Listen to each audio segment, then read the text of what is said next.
오늘은 교회의 신비라는 제목으로 우리 하나님 말씀 함께 나누도록 하겠습니다. 교회는 한 몸을 이룬 유기체이기 때문에 이 땅에 수백만, 수천만의 교회가 있지만 그 수가 아무리 많아도 결국 교회는 하나의 교회입니다. 그래서 바울이 놀라운 진리를 깨달은 것은 다메섹 도상에서 예수 그리스도를 만났을 때 하늘에서 사울아 사울아 어찌해 네가 나를 핍박하느냐 그 소리를 듣고서 누구시냐 이렇게 물었을 때 나는 네가 박해하는 예수다 하는 답을 들었는데, 사울이 예수님을 박해한 적이 없죠. 그래서 예수님을 믿는 성도들과 교회를 박해하고 핍박했는데 예수님은 결국 그게 나를 핍박하고 박해한 거다, 네가 나를 왜 핍박하느냐 이렇게 말씀하심으로써 교회를 예수님과 동일시하셨다 하는 것을 통해서 예수님을 만난 처음부터 바울은 교회가 예수님과 한 몸이고 예수님이 교회다 하는 것을 깨닫게 된 겁니다. 오늘 우리가 살핀 이 교회 한 몸됨에 대한 내용은 이미 다 아시는 내용이죠. 우리가 12장에 들어오면서 계속적으로 이 내용들을 우리가 다룬 것이기 때문에 쉽게 여러분들이 이해를 하실 수 있을 겁니다. 그래서 교회는 너무나 다양한 사람들이 존재하죠. 우리 공동체만 해도 크지 않은 공동체인데 다양해서 사람마다 성향이 다르고 또 각자의 위치와 환경이 다르지만 결국 예수 그리스도의 머리 되심과 또 그분의 영광을 위해서 우리가 각자의 자리에서 존재한다 하는 것을 우리가 이제 다 알게 됐습니다. 그리고 존재할 뿐만 아니라 우리가 서로가 서로를 위해서 섬기고 또 봉사하고 그의 영광이 나의 영광이고 그의 기쁨이 나의 기쁨이고 또 그의 슬픔이 나의 슬픔이다 하는 것을 알게 되셨는데, 아마 머리로만 여러분들이 아실 가능성이 굉장히 높을 겁니다. 아직 실제가 되지는 않았을 겁니다. 바울은 이 교회의 몸됨을 비유하면서 14절부터 지금 26절까지 우리가 쭉 읽은 거죠. 이 비유의 핵심은 명확하죠. 몸의 어떤 지체가 더 귀하거나 덜 귀함이 없다.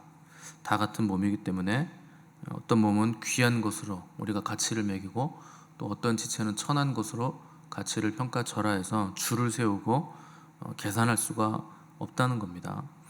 근데 실제 우리가 교회 지체들을 볼 때 그렇게 살고 있는가? 우리는 줄을 세우지 않고 가치를 매기지 않고 나와 같이 내가 나를 존귀하게 여긴다면 그도 하나님이 존귀하게 여기신다 이렇게 생각을 하고 있는가 생각을 해본다면 그럴 수도 있고 아닐 수도 있겠지만 아닐 가능성이 굉장히 높습니다. 왜 그러냐? 그러니까 우리의 가치관이 성경적인 가치관도 물론 우리가 가지고 있지만 세상적인 가치관이 상당 부분 우리에게 들어와 있기 때문에 세상의 가치 기준대로 우리가 한 몸됨의 열을 올리기보다 한 몸됨을 파괴하고 찢어서 누구는 귀하고 누구는 천하다 그리고 줄을 세우고 가치를 매기는데 너무나 우리가 빠르게 생각이 그렇게 간다는 겁니다. 제가 이 설교를 준비하다가 그러면 세상은 도대체 몸의 어떤 부분을 귀하게 여기나 궁금해가지고 찾아봤어요. 그래서 불법 장기 매매 가격을 제가 한번 찾아봤거든요. 가격이 나오더라고요. 가장 비싼 장기는 뜻밖에도 신장입니다. 심장일 것 같잖아요. 근데 신장이에요. 신장이 2억 9,560만 원, 2억 9,560만 원, 거의 3억이에요. 아마 440만 원은 깎아준 것 같아요. 2억 9,560만 원 신장이고, 그 다음에 비싼 게 간입니다. 1억 7천만 원. 그리고 심장이요, 그 다음이에요. 그 심장이 생각보다 쌉니다. 1억 3,420만 원. 심장, 간, 심장만 해도 대충 6억이 넘죠. 그러니까 여러분 내가 지금 얼마인지 계산을 하고 계실 수도 있는데 새 장기만 해도 6억이 넘습니다. 그 다음부터는 이제 가격이 다 만만합니다. 안구가 170만 원, 살만하죠. 그 다음에 위 57만 원, 위는 너무 싸요. 근데 놀랍게도 위하고 10,000원밖에 차이 안 나는 게 있는데 그게 어깨예요. 어깨도 사고 판대요. 팔 우리 왜 절단되면 붙이잖아요. 뭐 그런 것도 이제 다 100만 원 아래 선에서 이게 가격이 형성이 돼 있는 것 같아요. 생각보다 쌉니다. 이런 애들이 아니죠. 지체는. 이게 정말 이 가격인지 모르겠는데 어쨌거나 우리가 생각할 땐 다 성경적인 가치관에서는 다 귀한 몸이고 귀하고 천함이 없다 이렇게 생각을 하고 싶겠지만 당장 우리가 장기 매매 가격만 인터넷에 쳐보더라도 귀한 것이 있고 싼 게 있더라는 겁니다. 어떤 사람이 몸을 이렇게 찢어서 팔아먹을까 생각하시겠지만 세상은 그런 거예요. 몸을 갈기갈기 찢어서 값을 매기고 빚을 지게 해서 빚을 못 갚으면 장기 매매 이거 사인하게 만들고 그렇게 무정하고 계산적이고 잔인한 것이 세상의 가치관이라는 거죠. 그러면 그리스도인들은 그런 일을 안 하는가? 우리는 암암리에 그렇게 합니다. 별 볼 일 없는 사람은 별 볼 일 없게 생각해요. 괜찮은 사람은 뭐가 좀 있는 것 같아 보이는 사람, 좀 돈이 있어 보이는 사람, 또 사회적 지위가 좀 있는 사람, 그런 사람들은 좀 괜찮은 사람으로 암암리에 또 생각을 하는 것이고, 그래서 실제 우리의 삶에서는 우리도 몸을 찢어서 한 몸으로 생각하지 않고 다르게 생각하는 경향성을 가지고 있다는 겁니다. 근데 바울은 뭐라 그랬느냐? 하나님은 천해 보이고 약해 보이는 지체를 더 요긴하게 사용하신다. 또 몸에 덜 귀히 여기는 것을 더 귀한 것들로 입혀주며 아름답지 못한 지체는 더 아름다운 것을 얻게 하신다. 자동차를 생각해 보면 자동차 한 대 들어가는 부품이 대략 2만 개? 요새는 더 될지 모르겠는데 예전에 2만 개라 그랬어요. 그 중에서 가장 천한 부품이라면 타이어겠죠.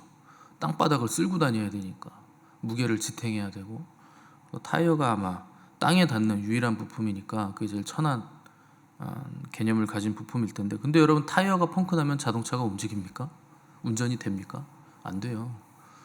타이어 4개 중에 하나만 펑크 나도 나머지 19,999개 부품은 쓸모가 없는 거예요. 쓸 수가 없다는 거죠. 이게 작은 것 하나가 전체 구조에 엄청난 결과를 가져오게 된다 하는 것이 그 하나됨의 비밀이고 원리죠. 예전에 어떤 목사님들 중에는 그 목회 방해 요소가 사모님이신 분들이 있어요. 그래서 목사님은 굉장히 훌륭한데 사모님이 목사님의 훌륭함을 다 가려버릴 정도의 결함을 가지신 분들이 예전에는 있었습니다. 그래서 그 교회 교인들은 우리 목사님 너무 훌륭한데 사모님만 없으면 목회를 훨씬 더 잘했을 거다 이렇게 평가를 내렸죠. 근데 어느 날 그 사모님이 아파서 병상에 누워 있다가 결국엔 돌아가셨어요. 사모님이 먼저 돌아가신 거죠.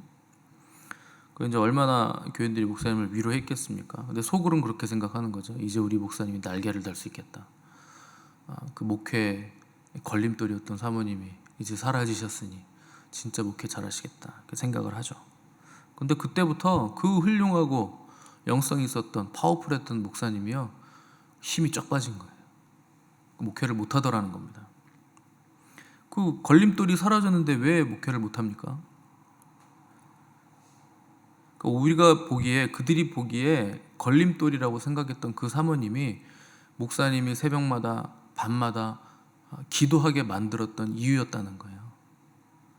그래서 그분 때문에 영성이 깊어지고 목회를 훌륭하게 할 수 있었고 그랬는데 기도 제목이 사라졌잖아요. 기도 안 하니까 영성이 떨어지는 거죠. 그러다 보니까 목회가 오히려 더 안 되더라. 예전만 못하더라.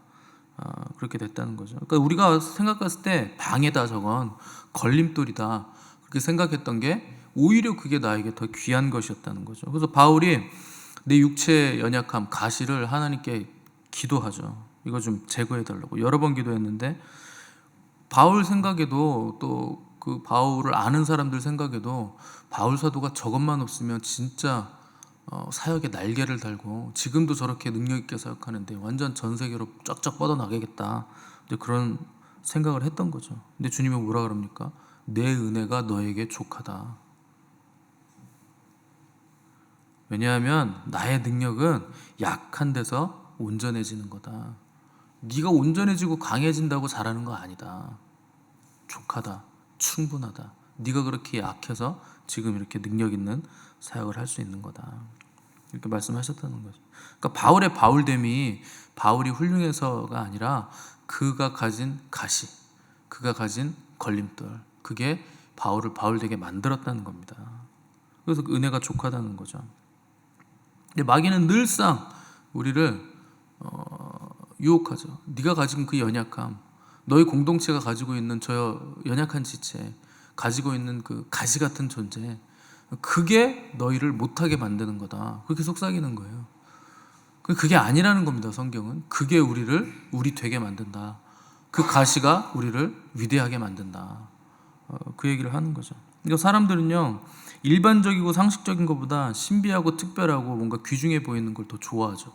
그게 세상적인 가치관이고 세상적인 안목이고 세상적인 마인드입니다. 그래서 뭔가 더 아름다운 것 같고 뭔가 더 신비한 것 같고 은사도 뭔가 더 멋있어 보이는 게 더 우월한 것 같고 그 세상의 가치 기준이 우리 안에서 여전히 작동하고 있다는 거죠. 그래서 하나의 몸을 찢어서 몸을 별개로 대하면서 얘는 귀하고 얘는 천하고 얘는 비싸고 얘는 싸구려고 얘는 괜찮은 애고 얘는 덜 괜찮은 애고 얘는 내가 친하게 지내야 되는 애 같고 줄을 대야 되는 애 같고 얘는 내가 상종 안 해도 괜찮은 애고 별로 신경 안 쓰는 애고 그런 일들을 한다는 거죠. 탕자가 집으로 돌아왔을 때 탕자의 형은요 그렇게 마음에 안 들었던 거예요. 동생이 그 재산을 창기 들고 다 말아 먹었고 저런 놈을 아버지는 또 어쩌자고 집안에 드리는가. 답답하죠. 설상가상으로 그냥 드리는 것도 아니고 동생을 위해서 잔치를 벌여요. 자기를 위해서는 염소 새끼 한 마리도 안 잡아줘 놓고 동생이 재산 말아먹고 들어왔는데 소를 잡고 막 동네방네 잔치를 하고 가락지 끼우고 좋은 옷 입히고 하니까 그게 화가 난 거죠. 근데 아버지의 마음은 둘 다 그냥 같은 아들이에요. 하나님이 우리를 보실 때 다 같은 자녀입니다. 누가 귀하고 누가 덜 귀하고 오히려 아픈 손가락이 더 귀하죠. 여러분도 그렇지 않습니까? 자녀들 중에 애가 좀 모자란 것 같아. 얘는 아무리 봐도 하나는 똘똘한데 하나는 약간 모질이 같아 하는 거 보면. 그러면은 그 아이를 더 많이 보살피죠. 당연한 거 아닙니까? 되게 맞이하고 동생이 있으면 동생한테 더 사랑을 많이 주시잖아요. 막내라서 맞이는 더 크니까 덜 가게 되는 거고 동생은 더 연약하고 더 어리고 또 작으니까 어리니까 더 많은 돌봄이 필요하다고 생각을 하는 거죠. 그러니까 그만큼 결핍이 있는 것이 동생이니까 더 많은 돌봄을 주는 거죠. 근데 하나님 아버지의 마음도 그런 겁니다. 우리의 공동체 지체를 보실 때 아버지의 마음과 아버지의 안목은 다 똑같은 거예요. 누가 귀하고 누가 덜 귀하고 그러면은 아버지가 아닌 거죠. 너는 잘났고 일 잘하니까 넌 내 아들이야. 뭐 너는 일도 못하고 능력도 없고 내 재산 탕진했으니까 넌 종이야. 이제 아들 아니야. 그렇게 하면 아버지가 아닌 겁니다. 뭐 다리 밑에서 주워왔든지 뭐 그런 거죠. 아버지의 마음은 둘 다 똑같이 소중한 아들이라 하는 것이죠.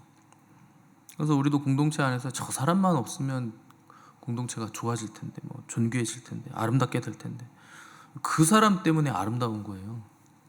그 사람 때문에 우리가 존귀를 입는 거죠. 당연히 머리로는 우리가 알지만 다른 사람의 고통이 내 고통이 되는 거 그거 쉽지 않죠. 다른 사람의 즐거움이 나의 똑같은 기쁨과 즐거움이 된다? 어렵죠. 왜냐면 누가 뭐 잘 됐다 그러면 축하한다고 입으로는 말하지만 속으로는 배가 아픈 존재들이 우리잖아요. 저 또 자랑질하네 저거. 그러면서 입으로는 너무 좋겠다, 아유 축하해, 뭐 그냥 이렇게 입에 발린 말을 하잖아요. 근데 우리가 어떻게 다른 사람의 아픔이 내 아픔이 되고 공동체 지체의 기쁨이 나의 동일한 기쁨이 될 수 있는가? 하나님 안에서 그를 볼 때 그게 가능해요. 그러니까 아버지의 마음이 부어져야 됩니다. 아버지의 마음을 알면 그를 바라보는 우리의 눈이 아버지의 눈이 되면 그의 모자름이 긍휼의 마음으로 우리에게 올 것이고 그의 기쁨이 즐거움으로 충만한 기쁨으로 우리에게 다가오는 이유와 원인이 될 수 있다는 거죠.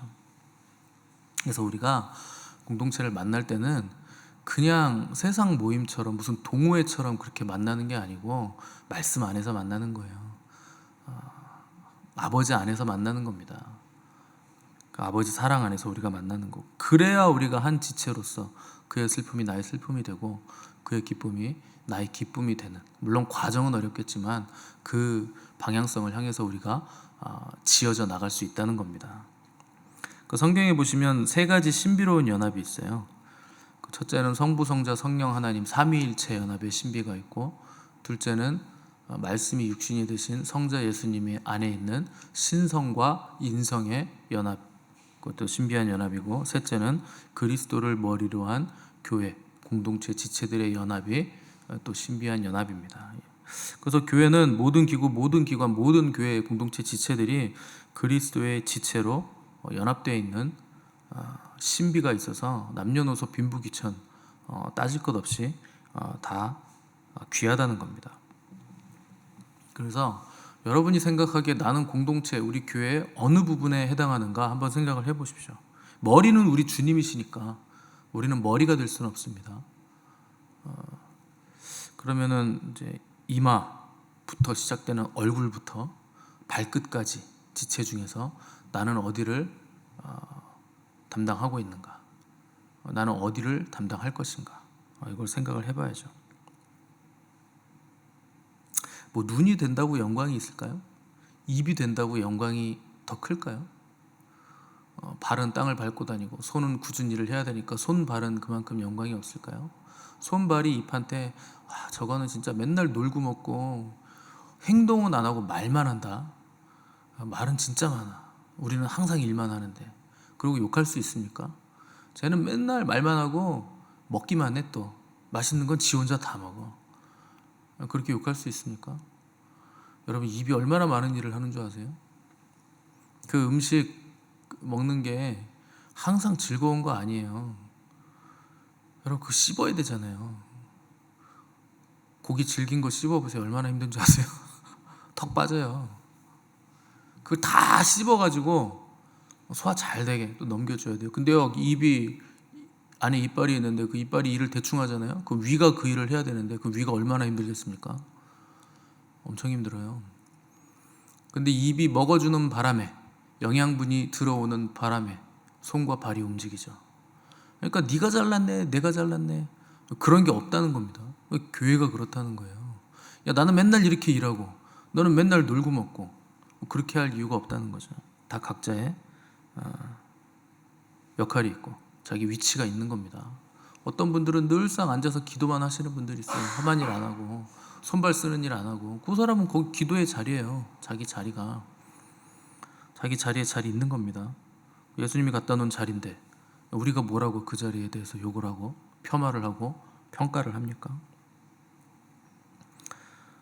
여러분들이 만약 사고가 나서 팔이 절단됐을 때 아까 그 장기나 이런 것처럼 팔을 이식해야 된다고 해서 죽어가다가 이식을 받았다고 생각을 해보세요. 나중에 알고 보니까 그 팔이 전과자의 팔이래요. 내 손에 붙은 팔이 전과자의 팔이에요. 그럼 여러분, 에휴, 내가 진짜 이런 더러운 팔을 달고 살 수가 있나? 그냥 불구로 살겠다고 띄워달라고 하실 겁니까? 어떻게 하시겠어요? 전과자의 팔이라서 나는 쓸 수 없다 그러겠어요? 여러분, 전과자의 팔이라도 내 몸에 붙으면 내 팔이에요. 상관없어요. 그 전에 팔이 무슨 일을 했는지, 과거에 그 손으로 누굴 때렸든지 누굴 찔렀든지 뭘 훔쳤든지 더러운 짓을 했든지 상관없습니다. 그게 지금 내 몸에 붙은 이상 그건 내 팔이고, 내가 존귀한 그리스도인이라면 그 팔은 존귀한 그리스도의 손이 되는 거예요. 우리의 존재 가치가 우리에게 있는 게 아니잖아요. 머리 대신 그리스도에게 있잖아요. 그 사람이 어떤 존재이든지 간에 교회 안에 공동체로 붙어 있으면 그 사람 존귀한 겁니다. 그래서 내가 영광스럽다면 다른 지체에게도 동일한 영광이 있는 거예요. 왜냐하면 같은 몸이기 때문에. 그래서 온 세상이 뭐라고 하든지 간에 그리스도의 몸된 교회는 영광스러운 교회이고 모든 지체는 그리스도의 영광을 입은 지체들이다. 그래서 그토록 우리는 영광스러운 존귀한 존재들이라 하는 것을 우리가 깨달아야 한다는 겁니다. 그래서 누가 환난을 당하면 그 환난을 그냥 지나가는 말로 아유 얼마나 힘드세요, 기도할게요, 그리고 기도도 안 하고 속으로 은근히 야 나는 저렇게 안 돼서 다행이다, 이렇게 생각할 게 아닙니다. 그 사람이 그 과정을 통해서, 그 고난을 통해서 영광을 입어요. 그 영광을 입도록 기도를 해주셔야 돼요. 그럼 나한텐 고난이 없고 저 사람한테는 고난이 극심해. 저 사람은 늘상 고생이고 늘상 고난이고 늘상 가난하고 왜 예수님 믿는데 저렇게 사나. 진짜 한 교회 안에 있지만 내가 봐도 너무 저 사람은 어떻게 보면 어렵고 힘들겠다, 환난이 너무 많다, 다르게 표현하면 참 한심하다, 이렇게 생각이 되겠지만 여러분 그 사람이 그 모진 고난 일평생 입어서 영광을 입은 거 우리가 한 공동체이기 때문에 나는 공짜로 영광 입는 거예요. 여러분 날로 먹는 거라고. 그러면 그 사람이 혼자 고생 다 한 거예요. 한 지체이기 때문에. 그래서 바울이 뭐라 그럽니까? 나는 빚진 자다. 자기는 교회를 박해만 했거든요. 근데 그 박해를 그리스도의 몸된 교회 지체들이 다 받은 거예요. 바울 때문에. 바울이 얼마나 집요하게 박해했는 줄 아십니까? 다메섹이 가까운 거리가 아니에요.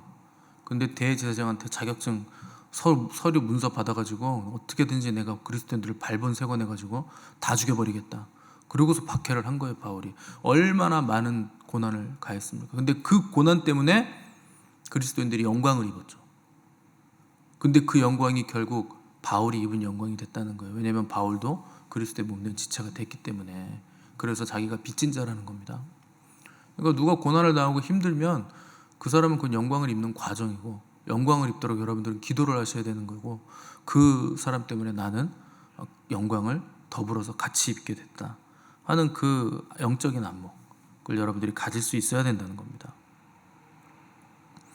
그래서 몸으로 이해하고 한 지체로 교회를, 우리가 지체들을 깨달을 때 내가 얼마나 많은 빚을 지고 있는가 하는 것을 이해할 수 있게 되는 것이고, 또 그리스도의 마음과 하늘 아버지의 눈으로 교회됨과 한몸됨에 우리가 실체를 볼 때 우리 안에 진정한 기쁨과 긍휼의 마음, 아버지의 마음으로 우리가 충만하게 될 것이라 하는 것을 바울이 12장을 통해서 우리에게 설명을 해주고 있는 겁니다.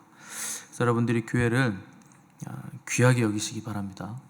또 우리 지체들을 귀하게 여러분 보실 수 있게 되기를 바랍니다. 세상 가치관이 아니라 하나님의 눈으로 그들을 바라보시고 또 나를 바라볼 때 하나님 아버지의 안목이 우리 안에 생기게 되어서 이 교회가 얼마나 신비하고 얼마나 놀라운 것인가 하는 영적인 안목을 가지게 되는 겁니다. 그래서 이 교회의 신비와 비밀을 볼 수 있고 깨달을 수 있는 복된 성도들 되시기를 간절히 바랍니다. 우리 함께 기도하겠습니다.